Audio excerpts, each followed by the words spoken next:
The early morning sun filtered through the tall windows of the family court building in Columbus, Ohio, casting long shadows across the marble floor.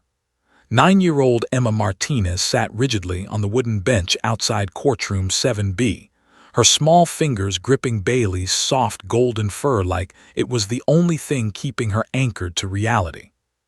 The service dog, a magnificent golden retriever trained specifically to sense anxiety and provide emotional support, pressed her warm body against the girl's trembling leg with an almost supernatural understanding of what was needed.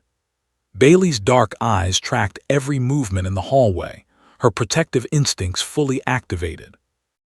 Emma's mother, Sarah Martinez, stood nearby with her arms crossed tightly across her chest. Her jaw was clenched so hard you could see the muscle flexing beneath her skin. She wore a navy suit that had cost more than she could comfortably afford, borrowed from her sister, actually, because she knew appearances mattered in courtrooms. Her dark hair was pulled back severely, and her makeup was minimal, carefully chosen to project competence and stability without appearing vain. Every inch of her body language screamed barely suppressed worry and determination. She'd been awake since 4 a.m., unable to sleep, running through every possible scenario in her mind like a film on repeat. This custody hearing would determine the entire trajectory of Emma's life.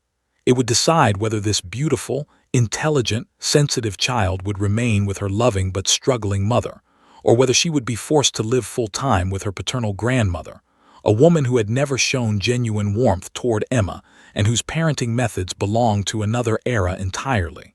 Sarah had already lost so much in her divorce. She couldn't lose her daughter, too. The thought made her stomach churn with nausea. Emma had always been a sensitive child, even as a baby. She'd cried easily, needed extra comfort, and seemed to absorb the emotions of everyone around her like an emotional sponge. By age 7, after witnessing several frightening arguments between her parents, Emma's anxiety had become impossible to ignore. The pediatrician had recommended a service dog, and Bailey had entered their lives like an angel 2 years ago. The transformation had been miraculous. Emma had blossomed under Bailey's constant, unconditional love and support. The two had bonded in a way that transcended the typical human-pet relationship. But Emma's grandmother, Victoria, had never understood the need for Bailey. She'd grown up in an era when children were told to tough it out and stop being so sensitive. She believed Emma's anxiety was weakness, a character flaw that needed to be beaten out of her, figuratively speaking. When Emma stayed at her grandmother's house for visitations, she wasn't allowed to bring Bailey. Those weekends had become a special kind of torture for Emma: sleepless nights, constant criticism, and the overwhelming anxiety of being separated from her only source of comfort. The real crisis had come 3 weeks ago when Emma's teacher, Mrs. Henderson, noticed something alarming during a parent-teacher conference. Emma had come to school with bruises on her upper arm, finger-shaped bruises that looked suspiciously like someone had grabbed her forcefully. When gently questioned, Emma had finally broken down and confessed everything.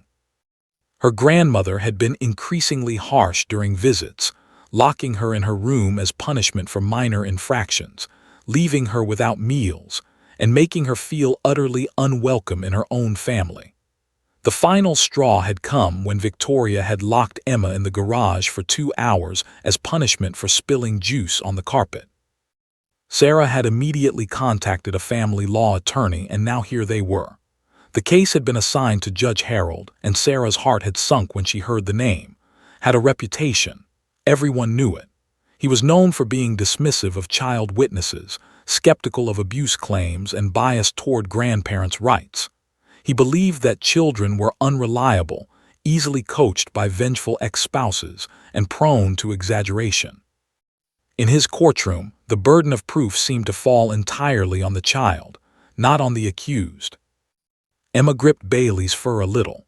Her small body shook with the effort of containing her fear. At 9 years old, she was small for her age, delicate-boned, with her mother's dark eyes and her father's curly black hair. She wore a simple lavender dress that her mother had let her choose, trying to make her feel some sense of agency and control in a situation where she had none. White socks pulled up to her knees and black Mary Jane shoes completed the outfit. She looked innocent and vulnerable, exactly what she was. The hallway was filling up now. Emma's maternal grandmother arrived with a sympathetic expression and immediately embraced her granddaughter. Had been nothing but supportive throughout this ordeal, offering to testify about the bruises, about Emma's changed behavior, about the anxiety attacks that had become more frequent and severe. But her testimony wouldn't matter much if the judge had already decided that Emma was unreliable. The courtroom doors seemed impossibly tall and heavy as Emma stared at them. Behind those doors sat a judge who would decide her fate.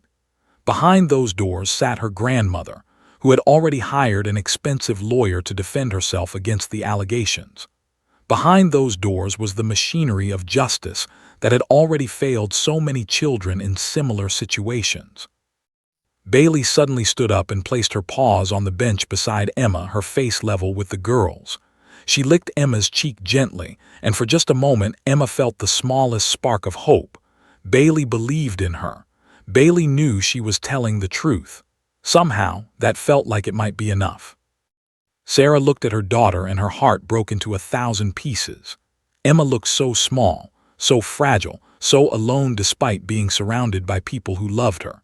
She wanted to hold her, to promise that everything would be okay, to tell her that the judge would believe her and that she'd never have to spend another terrifying weekend at her grandmother's house. But Sarah couldn't make those promises. The legal system was unpredictable and judges were a gamble. All she could do was hope. At 9:47 a.m., the courtroom doors opened and a bailiff called out, "The Martinez custody case is now in session. All parties report to courtroom 7B." Emma's moment of truth had arrived. She stood on shaky legs, her small hand still buried in Bailey's fur. As they walked toward those imposing doors, Emma whispered, "I'm scared, Bailey." The dog responded by walking closer, her body providing a protective barrier as they stepped into the courthouse. Whatever happened next, Emma would face it knowing that at least one being in this world believed in her completely and unconditionally. The doors closed behind them with a heavy, final sound, the sound of a child's fate being sealed. Judge Harold burst through the courtroom doors at exactly 10 a.m., moving with the purposeful stride of a man who believed time revolved around his schedule, not the other way around. At 58 years old, with silver hair that gleamed under the fluorescent courthouse lights, and a perpetual scowl etched so deeply into his weathered face that it seemed permanent, he commanded the room with an authority that was both magnetic and terrifying. His black judicial robes swished around him like the cape of a dark superhero, except there was nothing heroic about the man wearing them. Everything about Judge Harold screamed power and dismissal. His piercing gray eyes, cold as winter stone, swept across the courtroom with the analytical gaze of a man who had seen too much, believed too little, and cared even less. He'd been on the bench for 23 years, and in that time, he developed a reputation that preceded him like a dark cloud. Lawyers dreaded being assigned to his courtroom. Social workers whispered warnings about him in break rooms. Child welfare advocates had actually filed formal complaints about his handling of custody cases, alleging bias and dismissiveness toward vulnerable children. But Judge didn't see himself as biased. In his mind, he was a realist. He presided over thousands of cases and he'd come to a firm conclusion: children lied. They were coached, manipulated, and used as pawns by vengeful parents in custody battles. In his experience, which he believed was infallible, most claims of abuse by children in custody disputes were exaggerations, outright fabrications, or deliberate performances orchestrated by the parents seeking an advantage. He'd become so convinced of this narrative that he'd stopped truly listening to the children who came before him. They were all the same to him: unreliable, emotionally driven, and fundamentally untrustworthy. His personal life had reinforced these beliefs. Judge had 2 adult children from his first marriage, and his ex-wife had, in his view, poisoned them against him during their custody battle decades ago. His youngest son had in court at age 12, accusing of neglect and emotional abuse. Had always believed the boy was lying, that his ex-wife had coached him, that the allegations were baseless revenge. Now, 30 years later, his son still refused to speak to him. Rather than examine his own behavior or consider that perhaps his child had been telling the truth, had simply decided that all children in custody disputes were liars. It was easier than confronting his own failures as a father. The bailiff stood immediately. All rise for the Honorable Judge Harold. Everyone in the courtroom stood, Emma holding tightly to Bailey's collar, Sarah standing with her hands clasped so tightly her knuckles turned white, the grandmother sitting with a smugly satisfied expression, the lawyers arranging their papers. Even Bailey stood, sensing the shift in energy in the room. Judge took his position at the bench, his elevated chair giving him a literal and metaphorical position of power above everyone else. He adjusted his robes with deliberate precision, then allowed his gaze to slowly sweep across the courtroom. His eyes landed on the various participants, sizing them up, and then he saw her. Bailey. His nose wrinkled in visible disgust, as if he'd caught a whiff of something offensive. "I see there's an animal in my courtroom," he said coldly, his voice carrying the kind of disdain usually reserved for describing vermin or trash. "Bailiff, remove that dog immediately. This is a court of law, not a petting zoo, and certainly not a therapy session." The words hit like a physical blow. Sarah's attorney jumped to his feet. "Your Honor, if I may." "You may not," Judge cut him off with a sharp gesture. "The dog goes now. I don't care if it's a service animal, a support animal, or a trained circus performer. My courtroom operates under professional standards, not sentimental nonsense." Bailiff. The bailiff moved quickly, reaching for Bailey's collar. Emma's face went white, and a small sound escaped her throat, something between a whimper and a cry. Bailey, sensing Emma's distress, pressed closer to the girl, clearly not wanting to leave. "Your Honor, this child has severe anxiety," Emma's attorney protested. "The dog is crucial to her ability to testify. It's not just emotional support, it's specifically trained to help her manage her trauma responses." "Trauma?" Judge's eyebrow arched with barely concealed mockery. "The child is nervous about court. That's called being a witness. It doesn't require a dog. Remove the animal now or I'll hold you in contempt." Emma's mother stood up. "Please, Your Honor, my daughter needs." "Sit down, Mrs. Martinez," the judge snapped without even looking at her. "You'll have your turn to speak, unless you'd also like to be held in contempt of court." The courtroom fell into stunned silence. This was the judge's opening move, and it was devastatingly effective. By removing Bailey, Emma's one source of genuine comfort and support, before the child Judge had already stacked the deck against her. Emma would be vulnerable, terrified, alone, and emotionally unmoored. Two court officers appeared to help the bailiff. Bailey resisted, trying to stay with Emma, but her trained obedience to authority figures meant she couldn't refuse the officers' commands. As they led her away, Bailey looked back at Emma with dark, concerned eyes. Emma reached out toward the dog, tears already streaming down her face. "Bailey," she cried, her voice breaking.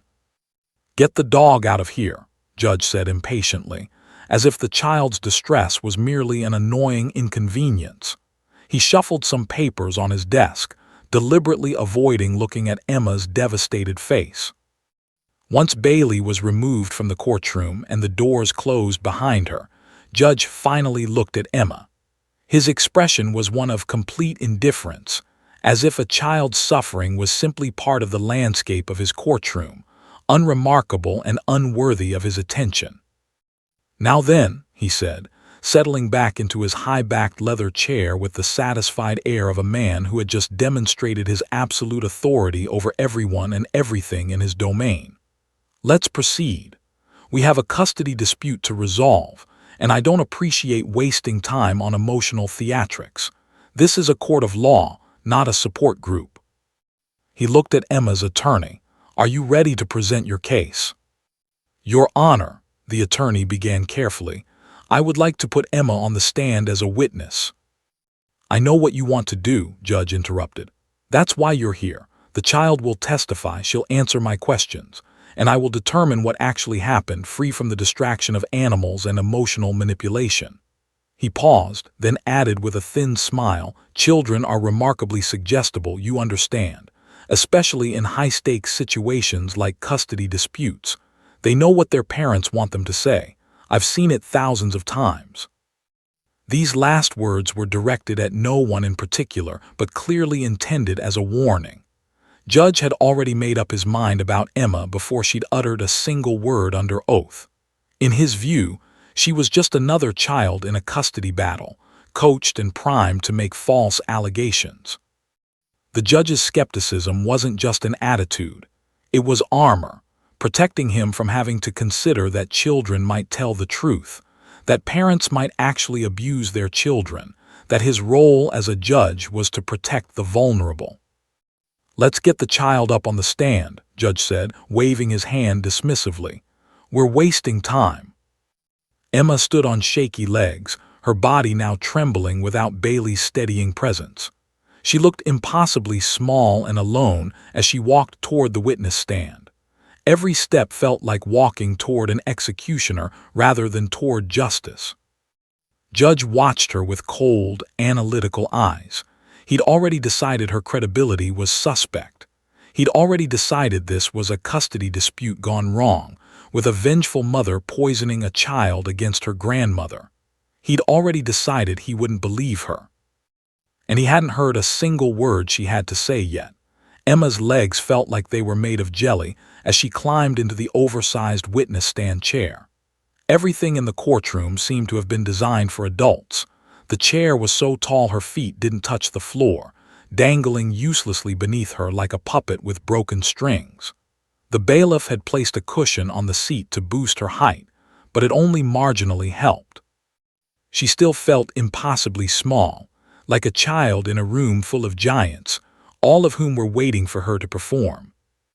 The bailiff approached with a Bible and asked her to place her hand on it. Emma had never held a Bible outside of Christmas pageants at school, and it felt heavy and foreign in her small hands. The bailiff recited the oath with the speed of someone who'd done it 10,000 times. "Do you swear or affirm to tell the truth, the whole truth, and nothing but the truth, so help you God?" "I do," Emma whispered, her voice barely audible in the courtroom. "Speak up," Judge commanded sharply from his elevated bench. "The court reporter needs to hear you, and people in this courtroom need to hear you. If you can't speak loudly enough for a courtroom full of people to hear, perhaps your testimony isn't reliable." It was a deliberate mind game, designed to rattle her from the very beginning. Emma's face flushed red with embarrassment and shame. She felt her anxiety skyrocketing, her chest tightening with the beginning of a panic attack. Without Bailey here to ground her, to provide physical pressure and comfort, the panic was threatening to overwhelm her completely. "I'm ready," she said, trying to make her voice stronger, but it still came out small and frightened. Emma's attorney stood up from his seat at the table. His name was David, and he was kind, but even his presence couldn't fully calm Emma's nerves. He was the only person in this room besides her mother and grandmother who believed her, and even that felt fragile and uncertain. "Emma, can you tell us where you live?" Mr. asked gently. "I live with my mom in our house on Maple Street," Emma said quietly. She was starting to get the rhythm of it now, question and answer, simple and straightforward. Maybe she could do this. Maybe she could get through this. "And how often do you visit your grandmother's house?" "Every other weekend, from Friday after school to Sunday evening." "And how do you feel about those visits?" There was a long pause. Emma's small hands twisted together in her lap. How could she explain what it was like? How could she describe the feeling of dread that started every Thursday night when she knew a visit was coming? How could she articulate the way her stomach would hurt all Friday at school, knowing what was waiting for her? I don't like it, she finally said. I'm scared. From the corner of her eye, Emma could see Judge's expression shift. His upper lip curled slightly, as if he'd smelled something unpleasant. He began scribbling on his notepad with exaggerated, dismissive strokes, the kind of writing that said, "This is nonsense, and I'm documenting exactly how much nonsense this is." "Scared of what?" Mr. prompted gently. "Scared of Grandma," Emma said. Her voice trembled as she spoke. She's mean. She says mean things. She says I'm lazy and ungrateful and that I'm ruining her life." Judge rolled his eyes, actually, visibly rolled his eyes, in a way that the entire courtroom could see. He then made exaggerated eye contact with the court reporter, as if to say, "Are you getting all of this manufactured drama?" His pen continued its dismissive scratching. "Can you give us a specific example?" Mr. asked. Emma took a shaky breath. This was the hard part. This was where she had to put into words the things that happened behind closed doors, the things that made her feel ashamed and small and broken. "Last month I spilled my juice at dinner. It was an accident, my hand just knocked the glass over, and Grandma, she got really angry. She told me I was a slob and that I was making extra work for her. Then she sent me to my room without eating anything. I went to bed hungry." Judge's scribbling became more pronounced. He leaned back in his chair with an expression of supreme skepticism, crossing his arms over his chest like a barrier against whatever nonsense was about to come out of this child's mouth. "Emma, is your grandmother generally strict?" Mr. asked. "She's not just strict," Emma said, her voice getting stronger now as she found her courage. She locks me in my room. If I do something she doesn't like, she locks the door and won't let me out until morning.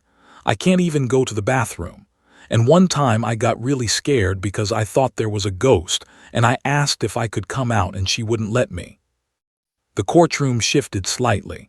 Even some of the court officers exchanged looks. Locking a child in a room was concerning. It crossed a line from strict discipline into something more troubling. But Judge's expression didn't soften one bit. In fact, it hardened further. His jaw clenched, and he began writing even more aggressively, as if each word from Emma was confirmation of some theory he'd already formed about how manipulated she was. "Tell us about the garage incident," Mr. said carefully. This was the incident that had started the whole legal process, the one that had prompted the school to contact Child Protective Services. Emma's breathing became shallow. Just thinking about the garage made her feel like she couldn't breathe properly. She reached up and touched her neck, a self-soothing gesture she'd developed. "Last month I spilled juice on the carpet in the living room," she began, "and Grandma said I was being careless and destructive. She was really, really angry, angrier than I'd ever seen her. She grabbed my arm." Emma pulled up her sleeve, showing the faint but still visible bruises that formed a handprint, and she dragged me to the garage. She said I needed to think about what I'd done. She locked the door and wouldn't let me out. "How long were you in the garage?" Mr. asked. 2 hours, Emma whispered. "I was so scared. It was dark and I could hear scary sounds and I didn't know if she was ever going to let me out. I thought maybe she was going to leave me there forever." Judge made a sound that was somewhere between a sigh and a snort. He leaned over to whisper something to his bailiff, shaking his head in a way that clearly communicated his disbelief. The bailiff's expression remained neutral, but even that small gesture from the judge seemed to undermine Emma's credibility in the courtroom. "Emma, who taught you to say all of this?" Judge suddenly interrupted, his voice cutting through the courtroom like a knife. "Who told you exactly what to say? Your mother's lawyer, a therapist." "Nobody told me to say anything," Emma said, her voice cracking. "These things really happened." "Children don't just come up with stories like this independently," Judge said, speaking more to the courtroom than to Emma, as if she wasn't even there. "They're coached, manipulated. They learn to tell stories because they know their parents want them to, because they know there's an advantage to claiming abuse." "Your Honor," Mr. objected, That's argumentative and it's not appropriate too. I'm aware of what's appropriate in my own courtroom, counselor, Judge said coldly. Continue questioning the witness or we'll move on. The damage was done. Judge had made his position clear. He didn't believe Emma. In his mind, she was a puppet and her mother was pulling the strings. Every word that came out of Emma's mouth would be filtered through that lens of disbelief. The judge had, in essence, already ruled against her, and she hadn't even finished her testimony yet. Emma felt tears starting to form in her eyes. She tried to blink them away, afraid that crying would only make her seem more unreliable in the judge's eyes. But the tears came anyway, rolling down her cheeks in a testament to her fear and her heartbreak. Judge watched her cry with an expression of cold, clinical interest, as if she were a lab specimen under observation, rather than a frightened child seeking justice. "Let's take a brief recess," Mr. said quietly, his own frustration evident beneath his professional demeanor. "Your Honor, the witness needs a moment." Judge waved his hand dismissively. "Fine, 15 minutes, then we resume." As the bailiff led Emma from the stand, her legs felt even more unsteady than before. She told the truth, and it hadn't mattered. The judge had decided she was a liar before she'd even opened her mouth. The 15-minute recess felt both too long and not nearly long enough. Emma sat in a small conference room off the main courthouse hallway with her mother, her attorney, and her maternal grandmother. Sarah held her daughter close, whispering words of encouragement that neither of them quite believed anymore. The damage had already been done. Judge skepticism hung over the room like a suffocating fog, making it almost impossible to breathe. "You're doing great, sweetheart," her mother whispered, but Emma could feel the tremor in her voice. Sarah was terrified, they all were.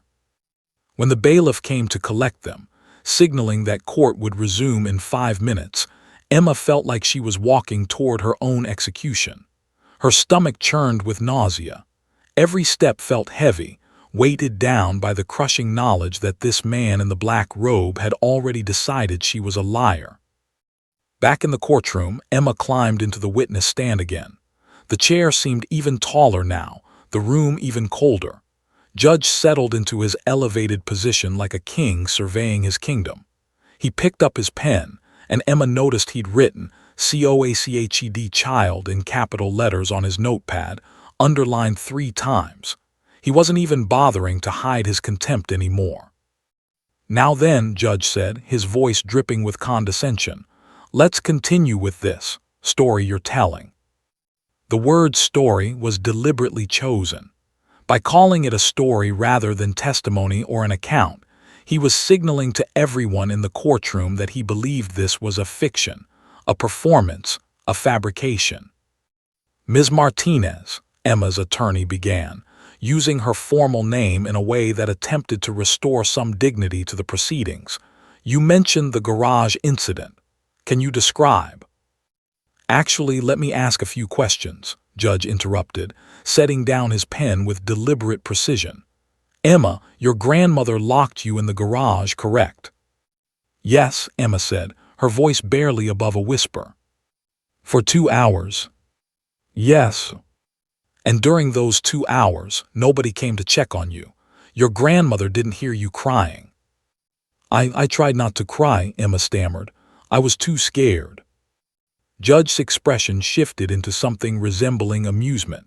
His lips curved upward into the shadow of a smile, not a kind smile, but the smile of someone enjoying a private joke at someone else's expense.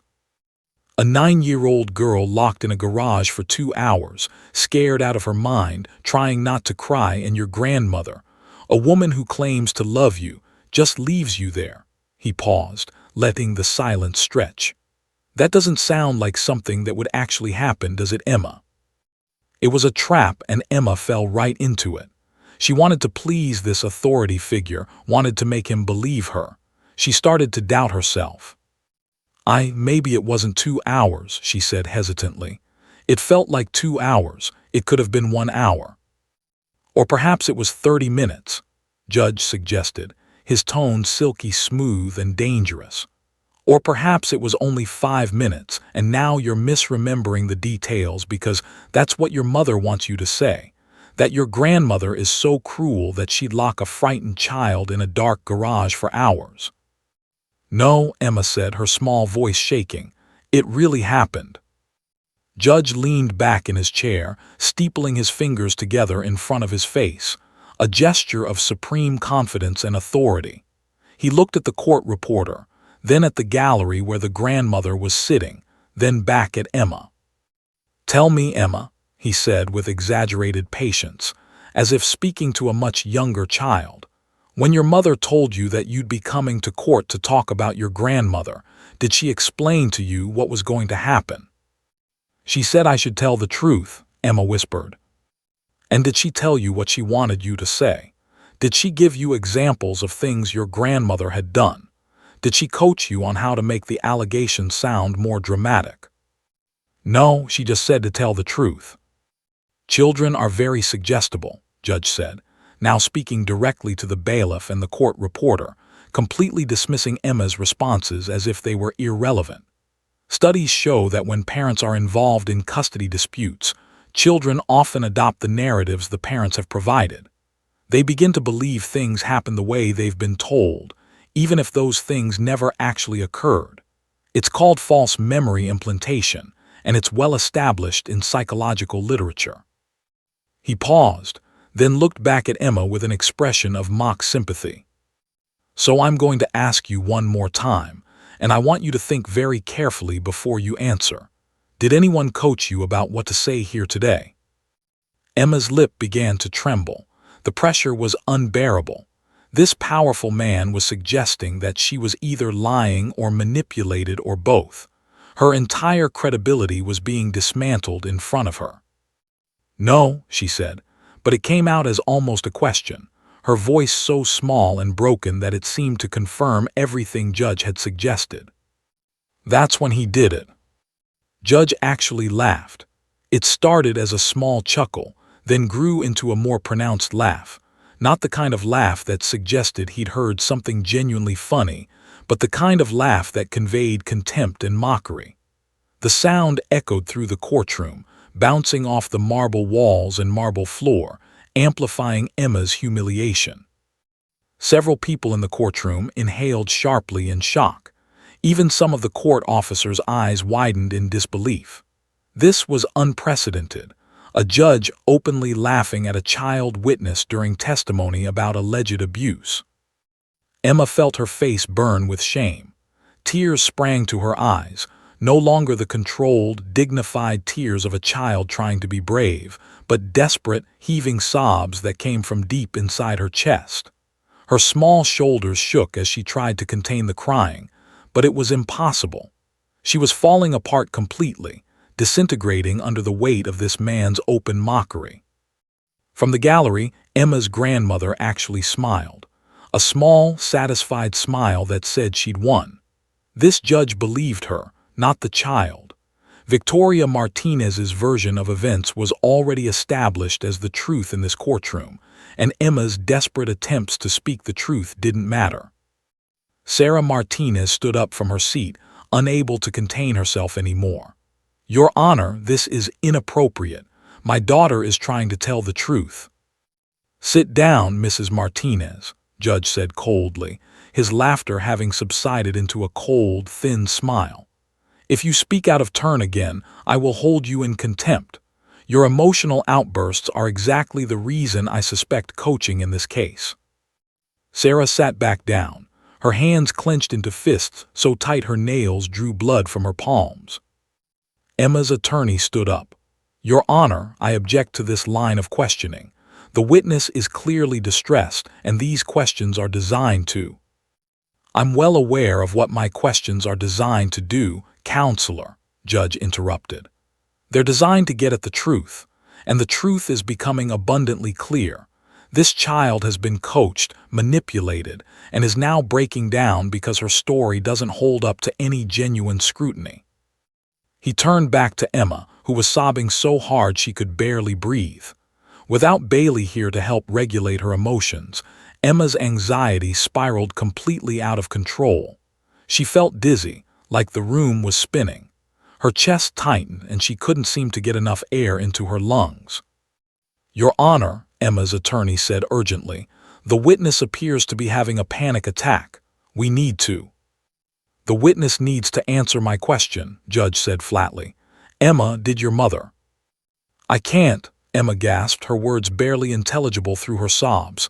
"I can't breathe. I need Bailey."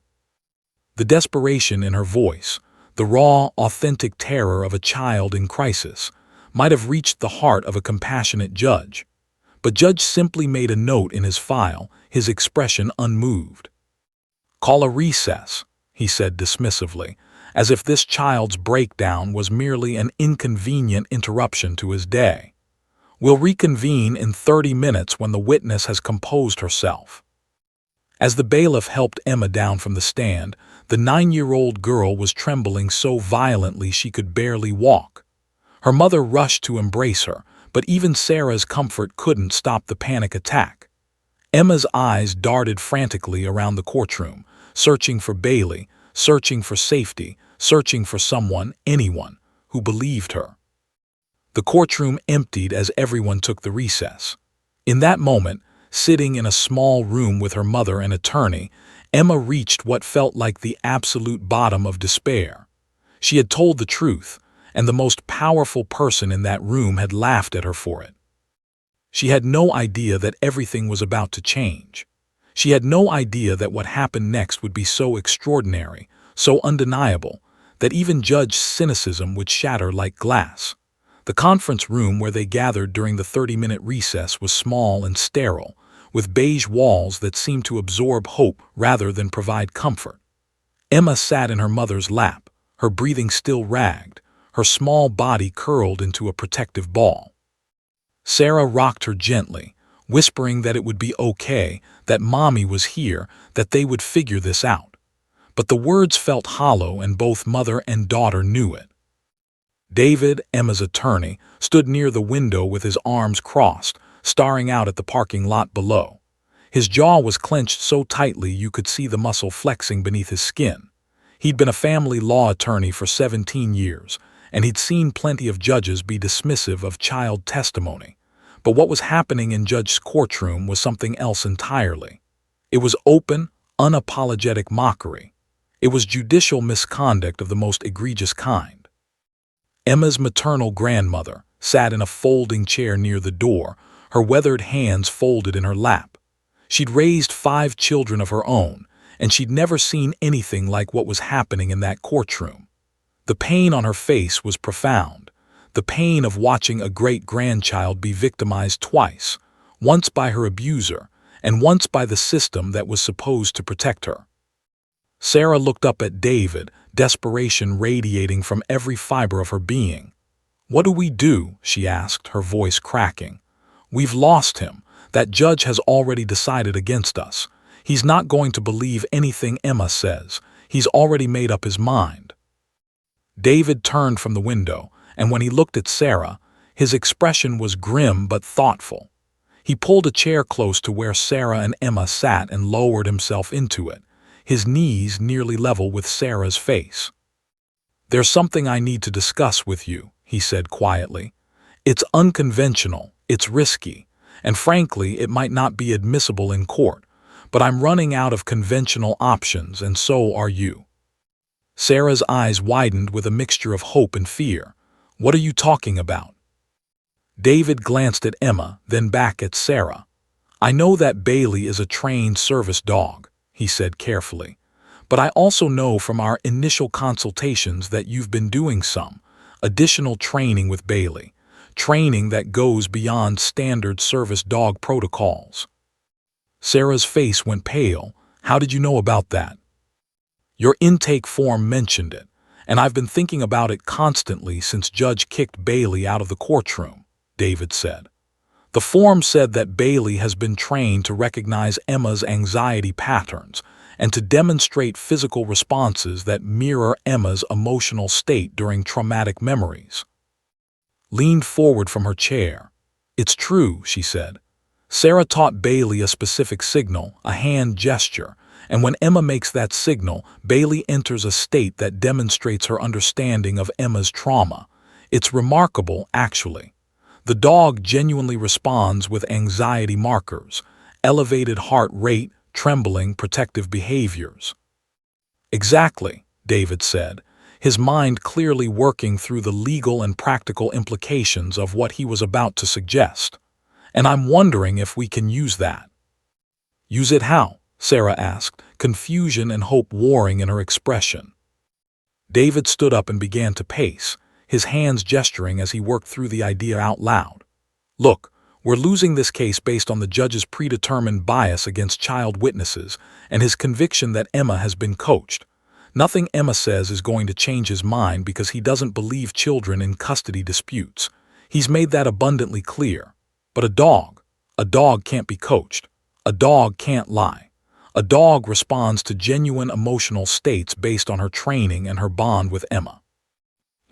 You want to bring Bailey back into the courtroom, Sarah said slowly, beginning to understand where he was going with this. More than that, David said. I want to call Bailey as a witness. I want to have Emma make the signal that triggers Bailey's trained response to Emma's trauma. I want the judge and the entire courtroom to see, in real time, a completely authentic animal response to genuine psychological distress. No coaching required. No manipulation possible. Just a dog demonstrating what she knows about Emma's emotional state. Sarah's first instinct was to shake her head. That's crazy. The judge will never allow it. He'll throw it out. He'll say it's not admissible. Probably, David acknowledged, his expression serious. But at this point we have nothing to lose, has already essentially ruled against you. His mind is made up. But if we can get Bailey into that courtroom and demonstrate her response, even if it's not technically admissible evidence, we might be able to reach someone. The other people in that courtroom, the bailiff, the court reporter, someone, because that response won't be fabricated. It will be real. Stood up. I'll testify about the training, she said firmly. I've watched Sarah do it. I understand how it works. I can explain to the court how Bailey was trained to recognize and respond to Emma's trauma indicators. David nodded slowly. That could help. But here's the thing you both need to understand. This is a gamble. If it doesn't work, if the judge sees it as a circus act or manipulation, it could actually hurt our case further. He could use it as evidence that you've been exploiting the dog, coaching the dog, trying to manufacture false evidence. He could interpret it as desperation, which it is, but he could use that desperation against you.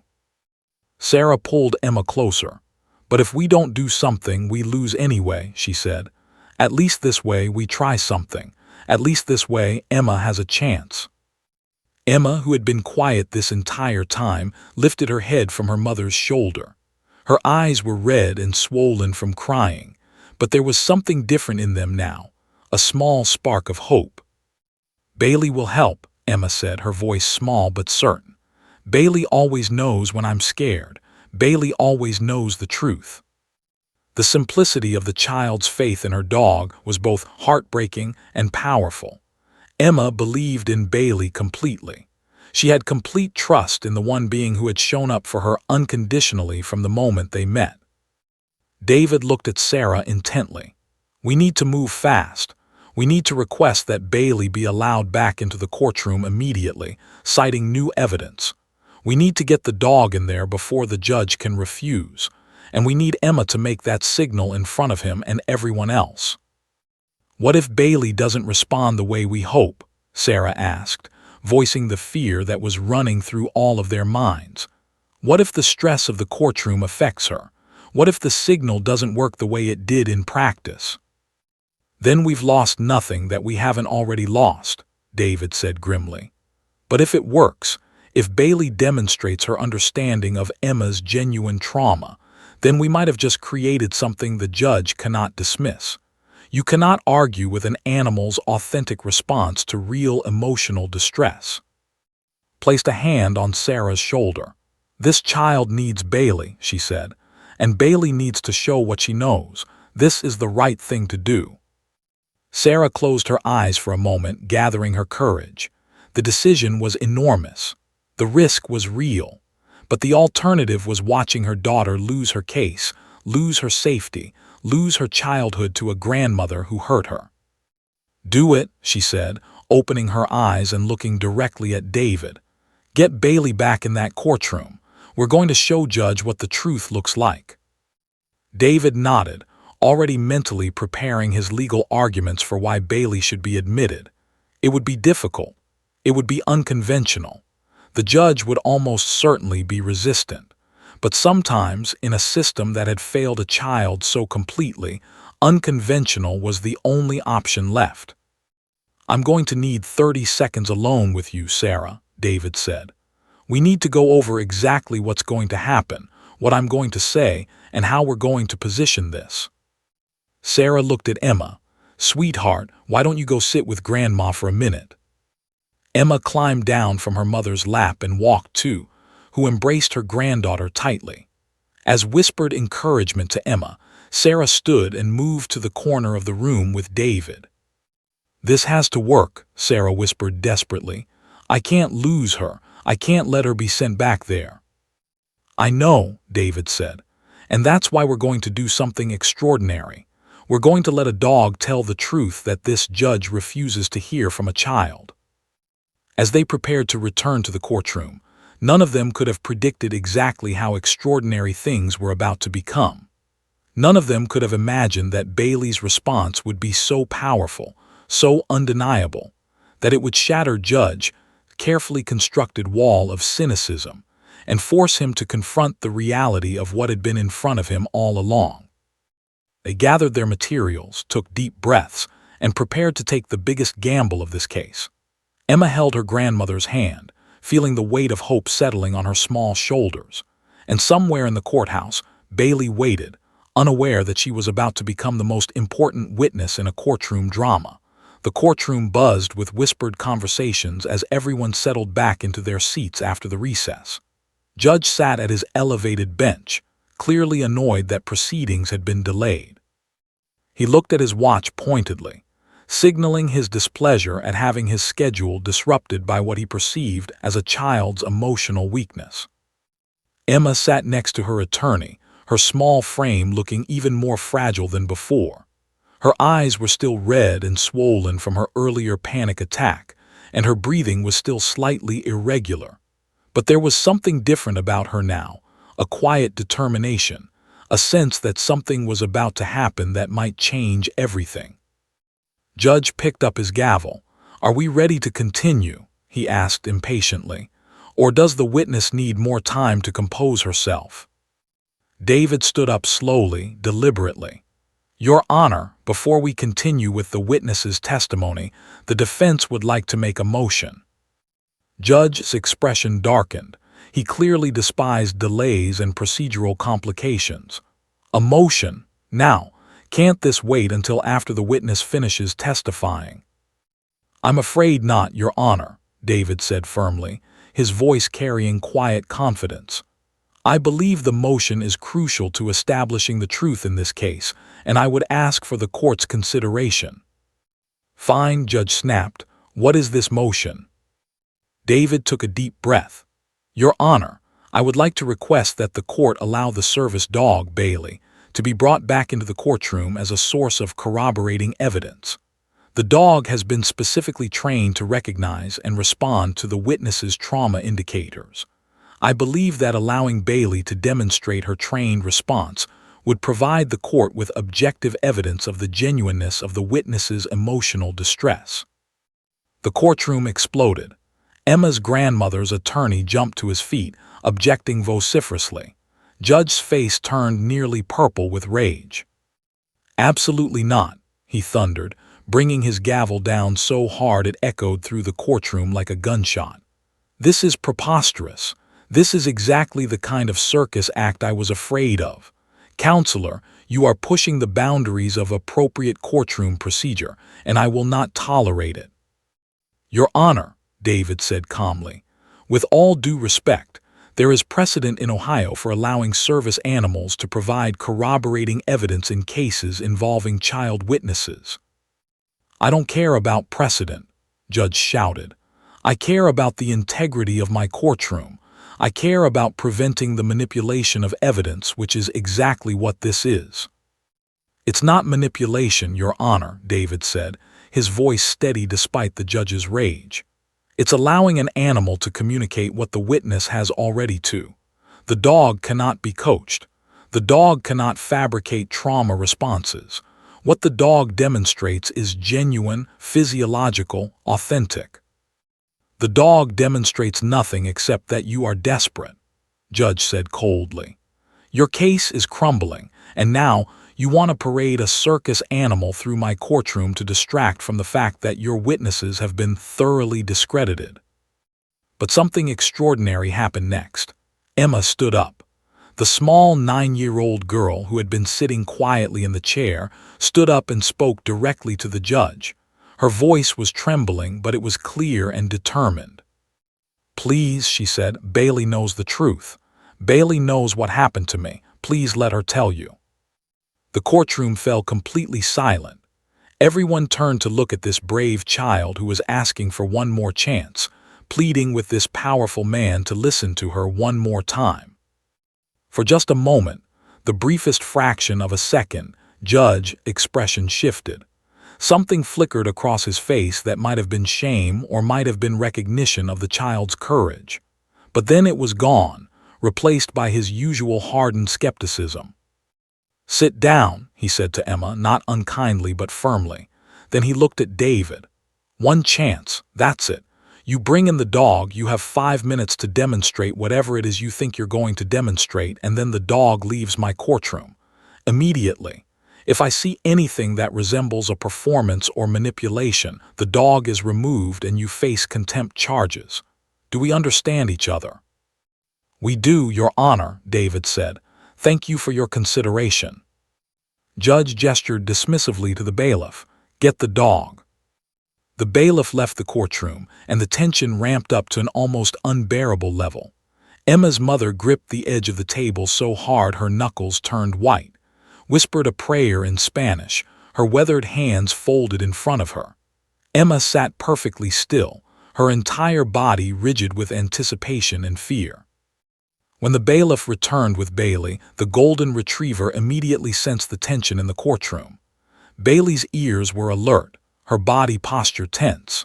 But when she spotted Emma, her entire demeanor changed. Her tail began to wag, and she pulled toward the child with desperate hope, clearly having missed her during the separation. "The dog stays under control," Judge commanded. "I want her on a leash at all times." The bailiff held Bailey's leash firmly as the dog was brought to stand near the witness stand where Emma sat. Bailey strained against the leash, clearly wanting to climb up into Emma's lap, to comfort her as she had so many times before. David approached the judge's bench. "Your Honor, I would like to have the witness demonstrate a specific hand signal that she has been trained to make with Bailey.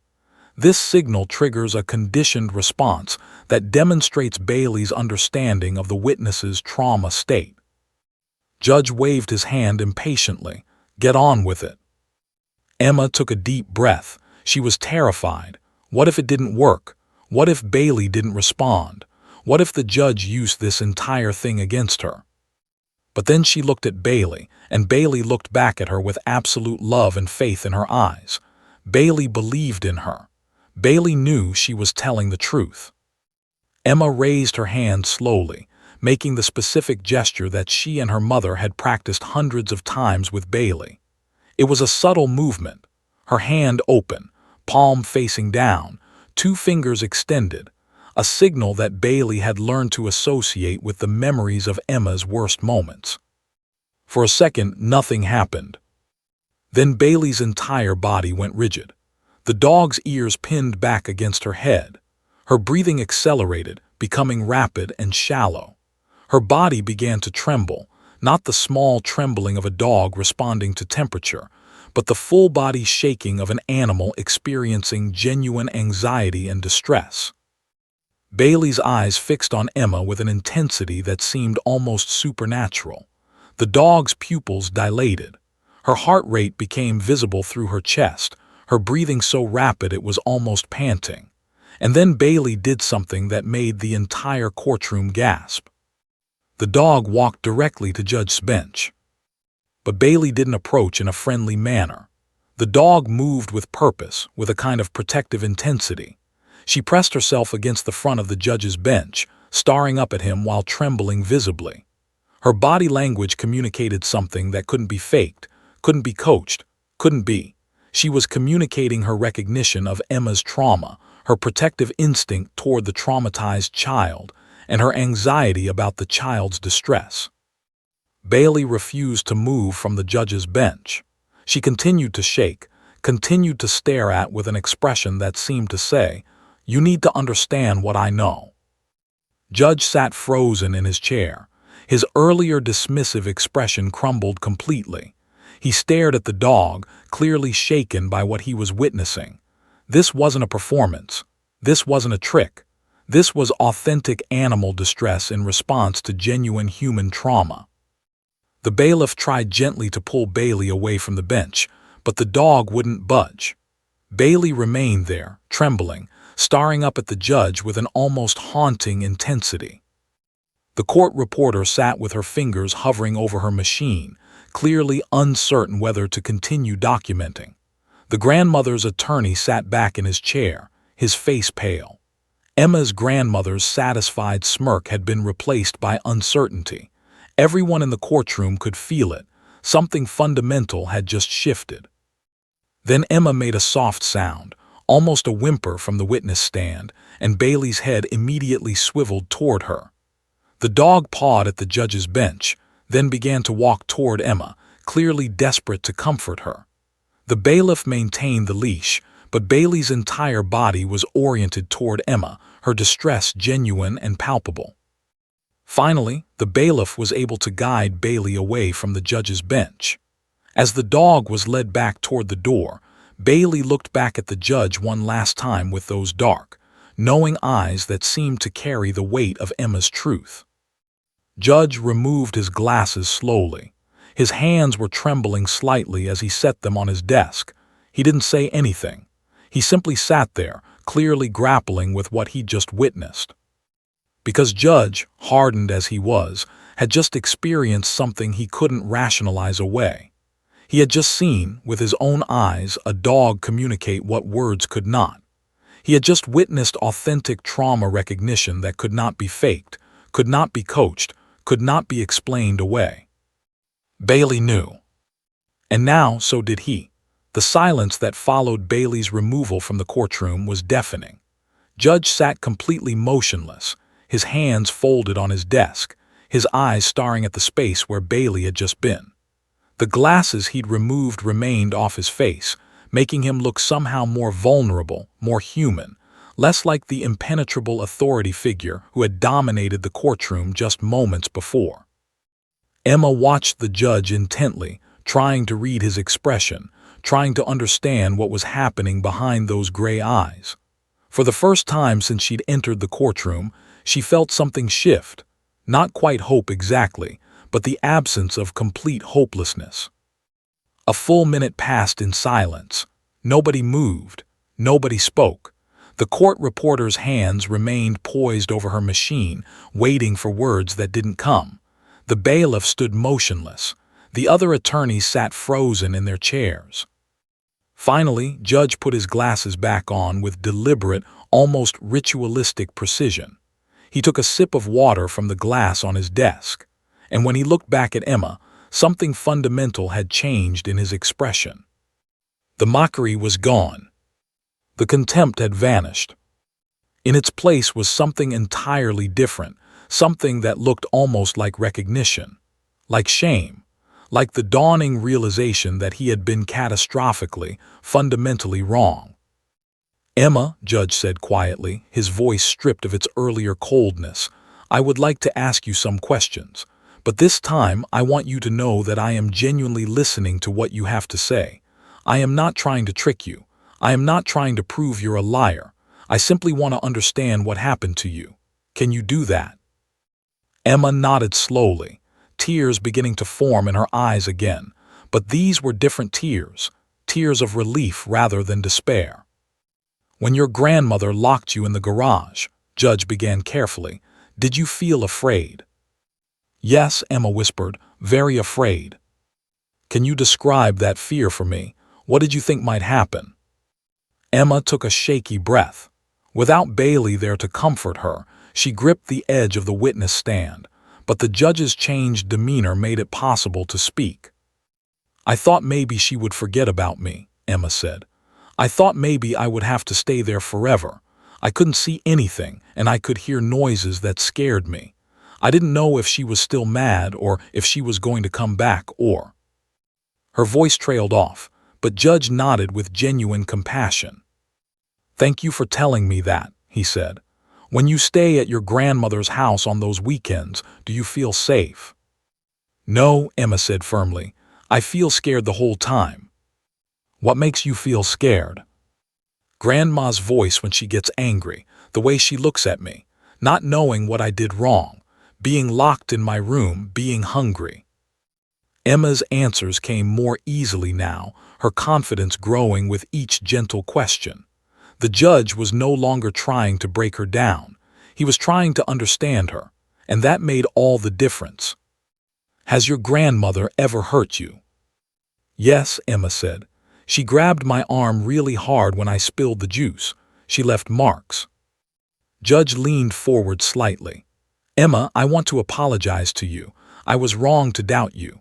I was wrong to suggest that you were lying or being coached. I was wrong to mock your testimony.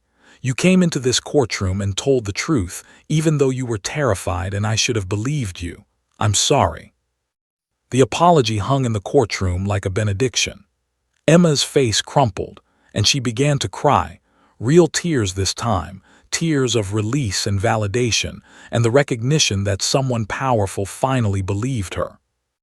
Emma's grandmother's attorney stood up abruptly. Your Honor, I don't see how this line of questioning. Sit down, Judge said, not unkindly but with absolute finality. Your client's conduct in this matter will be addressed in my ruling. The grandmother's attorney sat back down, clearly understanding that the tide had turned completely against his position. Judge looked at David. Do you have any further questions for this witness? No, Your Honor, David said, unable to keep the emotion from his voice. I believe the witness has been sufficiently heard. Then I think we should take a recess, Judge said. I need time to review the evidence and consider my decision carefully. He stood up, his black robe swirling around him. As he passed Emma, he slowed for just a moment and made eye contact with the child. In that brief moment, there was a complete reversal of power dynamics. The judge was no longer looking down at a child witness with contempt. He was looking at a human being with genuine compassion and regret. Recess is called, Judge announced to the courtroom. We will reconvene in 1 hour. The gavel came down with a sound that was entirely different from before, not harsh and dismissive, but thoughtful and measured. In his private chambers, Judge Harold sat at his mahogany desk and reviewed the file, really reviewed it for the first time. He read about the bruises on Emma's arm. He read about the garage incident. He read about the missed meals and the locked bedroom doors. He read the social worker's report, which detailed concerning patterns of emotional abuse and physical discipline that bordered on abuse. He read the school teacher's account of Emma's anxiety and fear. And as he read, he felt something he hadn't felt in a very long time, genuine shame. He thought about his own son. He thought about the custody battle all those years ago. He thought about his son testifying at age 12 and making allegations of neglect, had dismissed those allegations as lies, coached by his ex-wife. He'd convinced himself that he was the victim, that his child had been manipulated against him. But sitting here now, reading about Emma's genuine trauma, watching that dog's authentic anxiety response in his mind's eye, began to wonder if he had been wrong about his own son. If he had been wrong about what his son had experienced. If he had been wrong to dismiss a child's testimony all those years ago. The thought was almost unbearable. Pulled out his personal phone and looked at his son's contact information. He hadn't called in years. His son hadn't answered calls in decades. But looking at it now, understanding what he might have gotten wrong, felt the first genuine desire to reach out, to listen, to consider his son's perspective with the kind of compassion he should have shown 30 years ago. He didn't call, not yet, but he saved the contact back to his phone as a reminder of what he'd been wrong about, a reminder of why listening to children mattered, a reminder of why he had been given authority in a courtroom and what that authority should be used for. Then pulled up the legal precedents David had mentioned regarding service animals and corroborating evidence. He read about cases where animals had provided crucial information in court proceedings. He read about the science of animal behavior and trauma recognition. He read about how service dogs were trained to recognize specific human states and respond to them. And everything he read confirmed what he just witnessed. Bailey's response to Emma's signal was genuine, authentic, and indicated real trauma on the child's part. Made a note in the file. Service animal Bailey's response to trauma signal corroborates witness testimony regarding genuine emotional distress and trauma history. Then he made a decision. When the courtroom reconvened an hour later, Judge looked different. He seemed smaller somehow, less armored, more human. He took his position at the bench, but his posture was different. His expression was different. Everything about him communicated that something fundamental had shifted. "I have made my decision," Judge announced. "But before I issue my ruling, I want to make a statement for the record." David and Emma's attorney exchanged surprised looks. Judges rarely made statements. Judges issued rulings. "I want to acknowledge that I made serious errors in my handling of this proceeding," Judge said, his voice steady but with an undercurrent of emotion. "I approached this case with preconceived notions about child witnesses in custody disputes. I allowed my cynicism to cloud my judgment. I treated a frightened child with contempt and mockery rather than the compassion and careful consideration she deserved." He paused, then looked directly at Emma. "I was wrong," he said simply, "and I am deeply sorry." Emma's mother reached over and squeezed her daughter's hand. The evidence in this case, particularly the corroborating response demonstrated by the service animal Bailey, combined with the physical evidence of bruising, the school report, and the social worker's investigation, paint a clear picture of a child in distress in the custody of her grandmother. Judge leaned forward slightly, his expression grave and certain. "I am now prepared to issue my ruling in this matter." Courtroom was packed now. Word had spread among the courthouse staff that something extraordinary was happening in Judge's courtroom. Social workers, other attorneys, court administrators, people who rarely attended custody hearings, had filled the gallery to witness the conclusion of this case. Judge surveyed the room, taking in the faces of everyone present. He seemed to be acutely aware that this moment mattered, that his decision would reverberate beyond just this one family. He cleared his throat and began to read from his prepared statement.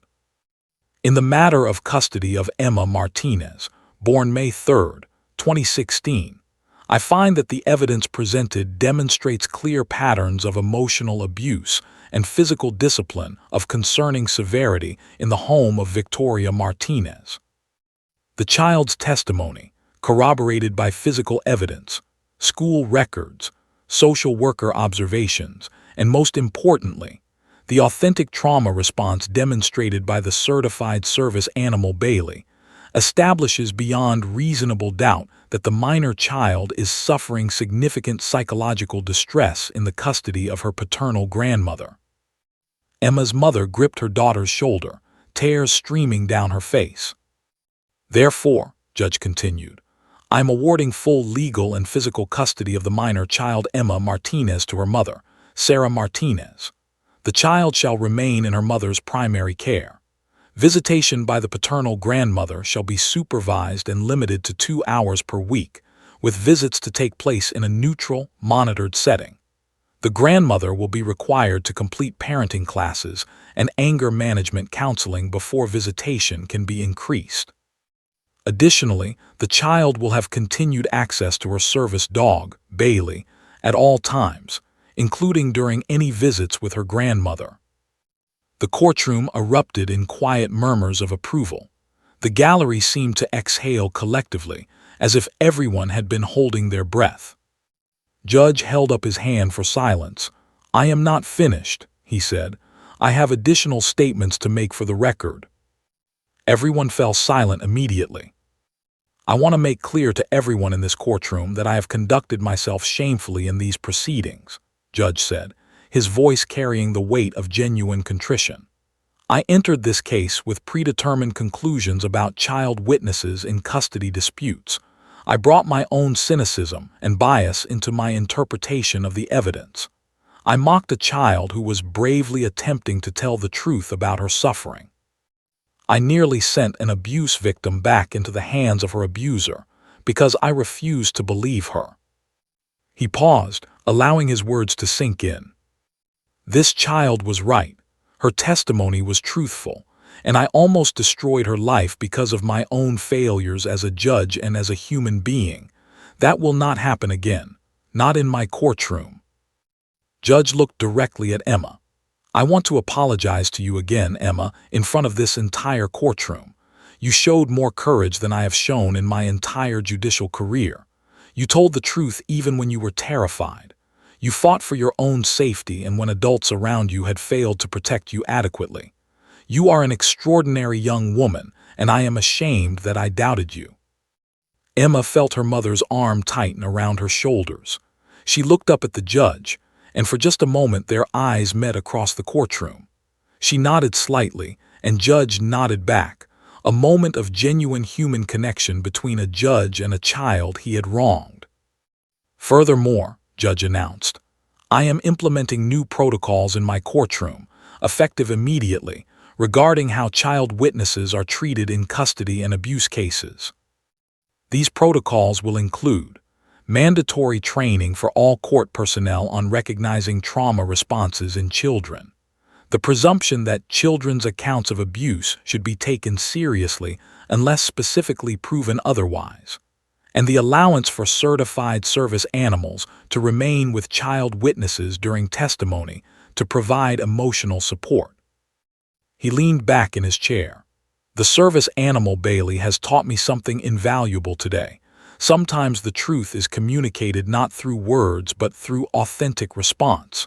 Sometimes our cynicism blinds us to reality, and sometimes an animal demonstrates more wisdom than a human equipped with authority and power. I am deeply grateful to Bailey for that lesson." David stood up, along with Sarah and Emma. They embraced each other as the courtroom applauded quietly. Emma's grandmother stood and walked out of the courtroom without a word, her face a mixture of rage and defeat. Her attorney gathered his papers quickly, clearly eager to distance himself from this losing position. "I want to offer one more observation," Judge said, once again asking for silence. "To everyone who works in this building, in this system, and in family law generally, when a child comes before you and tells you about abuse, believe them. Believe them until evidence proves otherwise, not the reverse. Give them the benefit of the doubt. Give them your compassion. Give them the protection they deserve. I failed to do that today, and I will spend the rest of my career ensuring I never fail a child in that way again." He banged his gavel gently. "This case is concluded." The celebration began in earnest once they left the courtroom. Emma's mother embraced her daughter, holding her tight, both of them crying tears of relief and joy, hugged them both, praising God in Spanish. David shook Sarah's hand, his own eyes wet. "We did it," he said simply. "We actually did it." "Bailey did it," Emma corrected, looking around for the dog. As if on cue, the bailiff appeared with Bailey on a leash. The moment the dog saw Emma, her entire body wiggled with joy. Emma dropped to her knees and buried her face in Bailey's fur as the dog licked her face enthusiastically, her tail wagging so hard her entire back end was moving. "Good girl, Bailey," Emma whispered. "Good girl, you saved me." Bailey pressed closer, understanding in the way that dogs do that this child was safe now, that the crisis had passed, that they could finally relax together. A court administrator approached them in the hallway. "The judge would like to see you in his chambers if you have a moment," she said to Sarah. Sarah looked uncertain, but David nodded encouragement. They made their way to Judge's chambers, Emma still clutching Bailey's leash. Judge stood when they entered, removing his robes. Without the formal judicial vestments, he looked much more human, much more approachable. "I wanted to speak with you all privately," he said, gesturing for them to sit. "First, I want to offer my personal apologies for my conduct during these proceedings.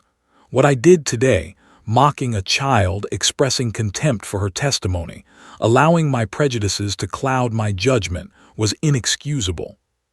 He looked at Emma. "You are an extraordinarily brave young woman. I hope that as you grow up you remember not my mockery but the fact that when you spoke your truth people listened. Your mother listened. Your attorney listened. And eventually so did I." He then looked at Bailey. The judge reached out slowly and allowed the dog to sniff his hand.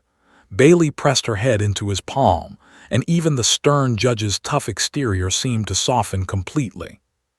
"And you," he said to Bailey, "are a remarkable creature. You knew what I was too blind to see. You communicated what words could not.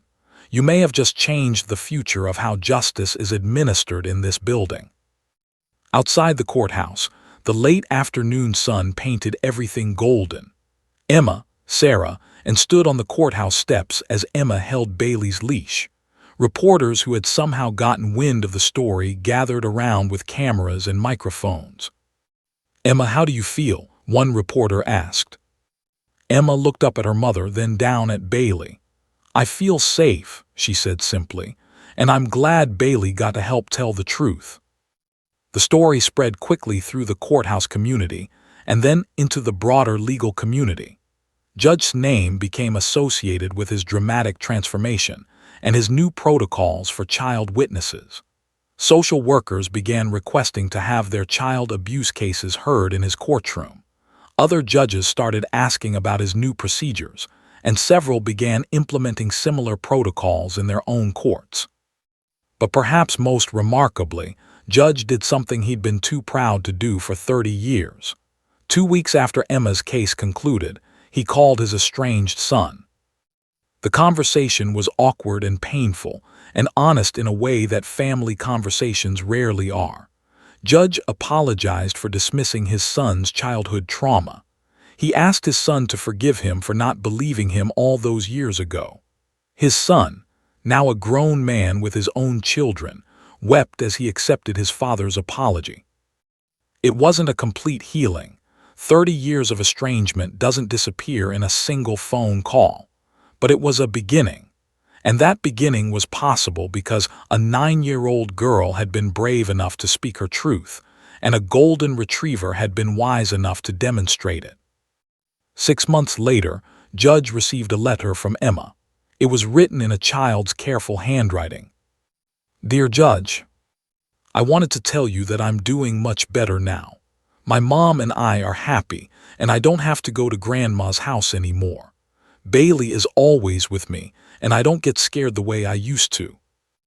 I learned that telling the truth can be scary, but it can also make you safe. You were scared to believe me at first, but then you were brave enough to change your mind. That's what my mom says it means to be a real grown-up, to be able to admit when you're wrong and try to do better. Thank you for listening to Bailey, and thank you for believing me. Love, Emma." Judge kept that letter on his desk for the rest of his career. It was a reminder of why he was there. It was a reminder of what happened when justice finally prevailed. And it was a reminder that sometimes an unexpected witness, a loyal dog, could see the truth more clearly than a judge ever could. Emma grew up. She went to college. She became a social worker dedicated to protecting children from abuse. And she always kept Bailey by her side, grateful every single day for the dog who had known the truth when the world needed to hear it. Judge Harold retired 10 years after Emma's case with a legacy transformed. He was no longer remembered as the dismissive judge who doubted children. Instead, he was remembered as the judge who had learned, who had changed, and who had implemented revolutionary protocols for protecting child witnesses in his courtroom. And Bailey lived a long, happy life surrounded by a family that loved her completely.